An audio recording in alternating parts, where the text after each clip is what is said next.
Bismillahirrahmanirrahim. Assalamualaikum warahmatullahi wabarakatuh.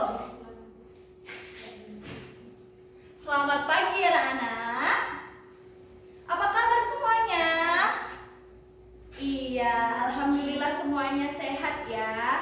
Kalau semuanya sehat berarti pagi hari ini semuanya semangat. Ibu mau dengar dulu semuanya tepuk semangat yang kuat.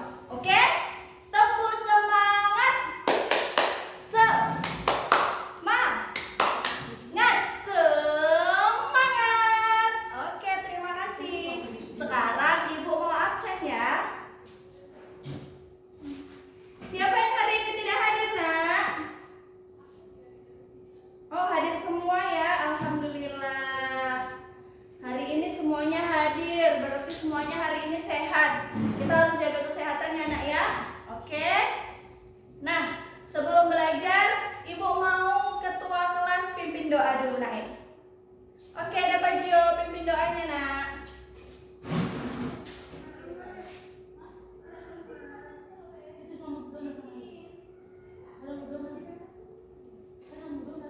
Iya, terima kasih Pak Jio. Nah, Ibu mau nanya nih, siapa yang masih ingat tentang apa itu ya yang disebut dengan ide pokok? Apa itu ide pokok, Nak? Iya, benar Jio. Ide pokok. Oke. Biasanya ide pokok itu terletak di mana, Nak? Iya, benar. Masih ingat ya? Nah, sekarang kita mau belajar tentang tema 1, selamatkan makhluk hidup. Subtema 1, tumbuhan sahabatku.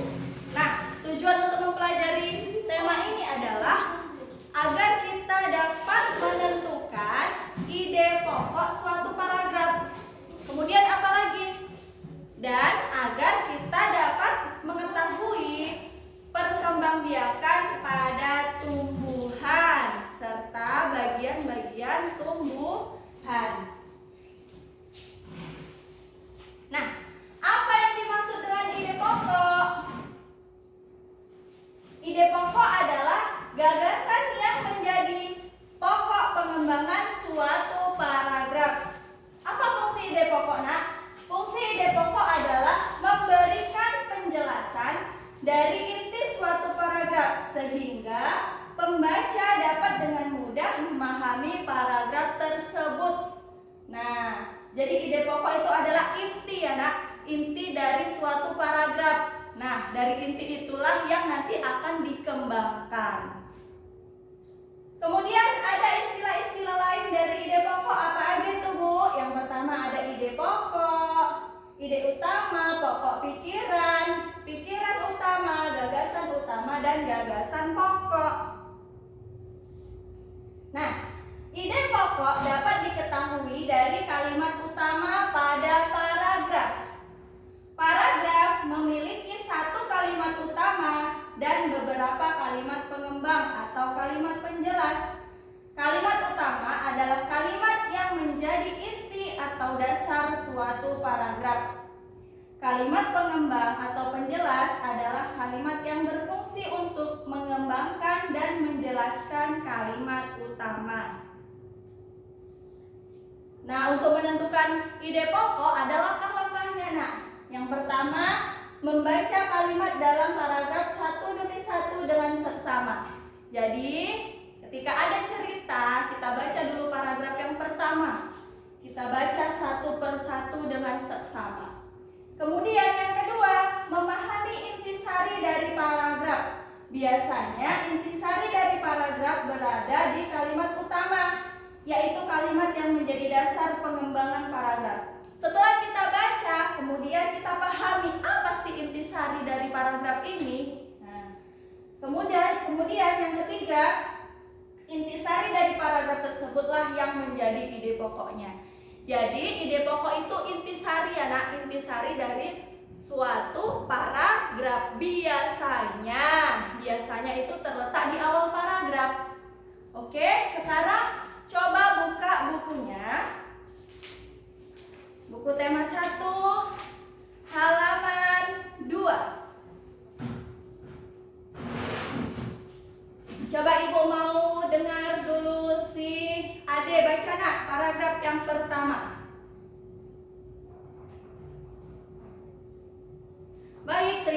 adik-adik. Nah, lihat Ibu jelaskan ya paragraf yang pertama. Bagaimana jagung berkembang biak? Jagung merupakan salah satu tanaman yang menjadi bahan makanan pokok. Salah satunya adalah di negara Indonesia. Di Indonesia, penduduk Pulau Madura menjadikan jagung sebagai makanan pokoknya. Jagung merupakan salah satu tanaman penghasil karbohidrat yang sangat diperlukan oleh tubuh. Nah, dari paragraf yang pertama ini, intisarinya itu yang mana? Siapa yang tahu? Iya, intisarinya adalah kalimat yang pertama. Nah, jagung merupakan salah satu tanaman yang dijadikan makanan pokok. Iya. Ingat kata kuncinya ya nak ya, bahwa ide pokok itu biasanya terletak di awal paragraf intisarinya. Kemudian untuk paragraf yang kedua, coba Ibu mau Egi dulu baca paragraf yang kedua.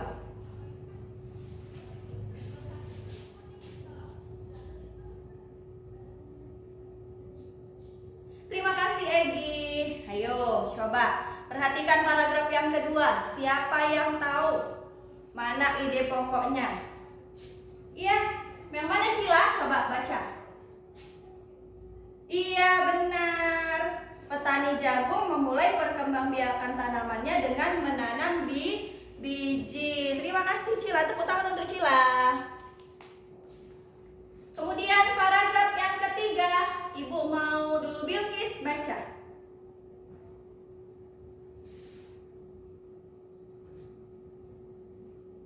Iya, terima kasih Bilkis. Ayo, siapa yang tahu paragraf ketiga? Mana ide pokoknya? Iya Putri, coba nak, yang mana nak? Iya benar, terima kasih. Tepuk tangan untuk Putri. Kemudian paragraf yang keempat, baca dulu Alza.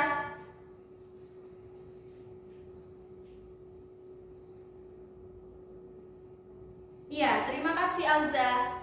Siapa yang tahu nak? Ayo baca yang kuat. Siapa yang tahu ide pokok dari paragraf yang keempat? Iya, coba Rifki. Mana Rifki?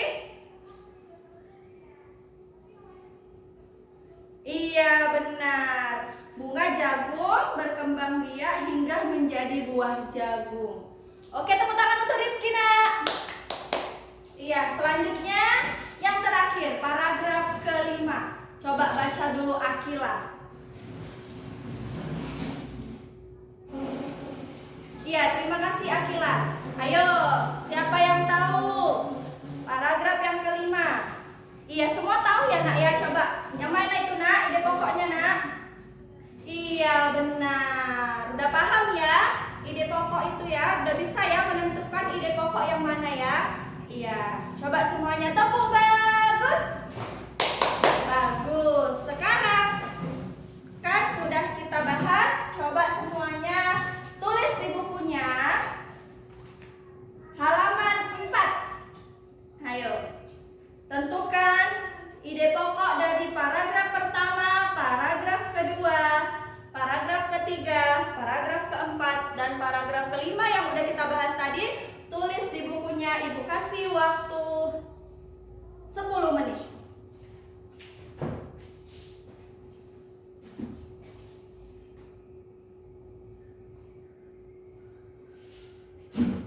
Ayo, tadi kan udah tahu nih. Gak boleh ada yang mencontek ya. Sudah selesai nak? Ya, yang sudah selesai kumpul ke depan.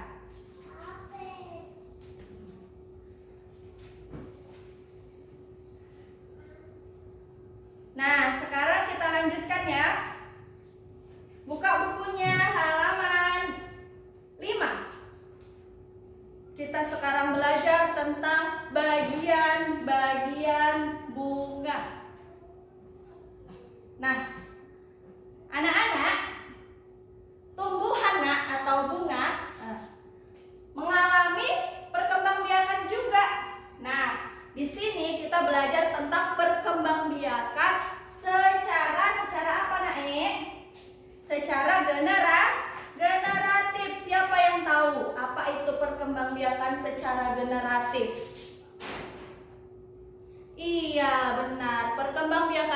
secara generatif itu adalah perkembangbiakan secara kawin. Apa maksudnya, Bu? Ayo. Nah, maksudnya adalah, ini lihat di sini kita bahas dulu bagian-bagian bunga. Ini adalah contoh bagian-bagian bunga yang sempurna ya, Nak. Nah, ada apa aja, Bu? Ada kepala sari, ada benang sari, ada kepala putik, tangkai putik, bakal biji, tangkai bunga, mahkota, kelopak, dan dasar bunga.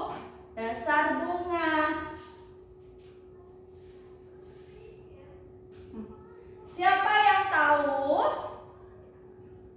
apa yang menjadi alat kelamin jantan pada bunga? Iya, benar bilang ya. Nah, alat kelamin jantan pada bunga yaitu benang sari. Nah ini ya. Benang sari adalah alat perkembangbiakan jantan. Putik adalah alat perkembangbiakan betina. Mahkota menarik serangga untuk membantu penyerbukan. Kelopak melindungi mahkota saat kuncup. Bakal biji atau bakal buah, tempat terjadinya pembuahan. Tangkai bunga, penopang bunga atau penghubung ranting dan bunga. Dasar bunga adalah tempat melekatnya bunga. Nah, tadi kan Ibu jelaskan bahwa perkembangbiakan generatif itu perkembangbiakan secara kawin. Nah, inilah tadi, Nak. Benang sari ini kan alat kelamin jantan. Nah, serbuk dari benang sari inilah nanti yang akan turun kemana? Iya, ke kepala putik. Nah, kepala putik ini kan tadi alat kelamin betina. Jatuhlah dari benang sari ini, serbuk sarinya ke kepala putik. Kemudian terjadilah pembuahan di sini. Nah, kemudian terjadilah dan tumbuhlah bakal buah. Iya. Sampai sini paham, Nak? Sekarang coba lihat bukunya. Halaman 5. Yang pertama, perkembangbiakan generatif atau secara kawin. Diingat ya, Nak, perkembangbiakan generatif adalah secara kawin. Terjadi melalui proses penyerbukan dan pembuahan. Perkembangbiakan generatif pada tumbuhan diawali dengan penyerbukan, yaitu melekatnya atau jatuhnya serbuk sari ke kepala putik. Seperti yang Ibu bilang tadi ya, jatuhnya serbuk sari dari benang sari ini ke kepala putik. Kemudian yang ketiga, setelah terjadi penyerbukan pada serbuk sari, tumbuhlah bulu serbuk sari yang menuju ke ruang bakal biji. Menuju kemana, Nak? Ke bakal biji. Kemudian serbuk sari akan masuk ke ruang bakal biji melalui bulu serbuk sari. Di dalam ruang bakal biji terjadilah pembuahan, yaitu peleburan serbuk sari dengan kepala putik. Nah, disinilah terjadi pembuahan. Nah, hasil dari pembuahan adalah zigot. Zigot berkembang menjadi lembaga. Lembaga berkembang menjadi bakal biji. Bakal biji berkembang menjadi biji dan bakal buah. Kemudian bakal buah berkembang menjadi daging buah. Lembaga yang berada di dalam biji merupakan calon tumbuhan baru. Tumbuhan yang berkembang biak secara generatif antara lain padi, mangga, durian, dan jambu. Ya, Ibu ulangi lagi ya. Jadi dari benang sari ini serbuk sarinya turun jatuh ke kepala putik. Kemudian terjadilah pembuahan di sini. Sampai sini paham, Nak? Iya, paham ya. Sekarang tugasnya buka halaman 6. Untuk tugas di rumah, buka halaman 6. Gambarlah bagian-bagian bunga. Kemudian tuliskan 10 contoh tumbuhan yang berkembang biak secara generatif. Itu untuk tugas di rumah. Dikumpulkan minggu depannya nak ya. Oke, jadi ayo intisari dari pelajaran hari ini adalah yang pertama yaitu ide pokok. Udah tahu tadi ya cara menentukan ide pokok ya. Ide pokok itu adalah intisari dari paragraf yang biasanya terletak di awal paragraf. Yang kedua yaitu tadi perkembangbiakan secara generatif atau secara kawin dan bagian-bagian bunga sempurna. Dah? Sampai sini paham nak? Paham? Ada pertanyaan? Iya, apa yang kalian rasakan pada pelajaran hari ini? Apakah media yang ibu buat ini menarik? Apakah ada kesulitan? Siapa yang mau bertanya silahkan bertanya. Iya, tidak ada ya. Terima kasih ya. Berarti hari ini pelajaran sangat menyenangkan. Iya, sangat menyenangkan. Terima kasih Dapa. Oke. Nah, sekarang sebelum kita sudahi, ibu mau ketua kelasnya pimpin doa dulu.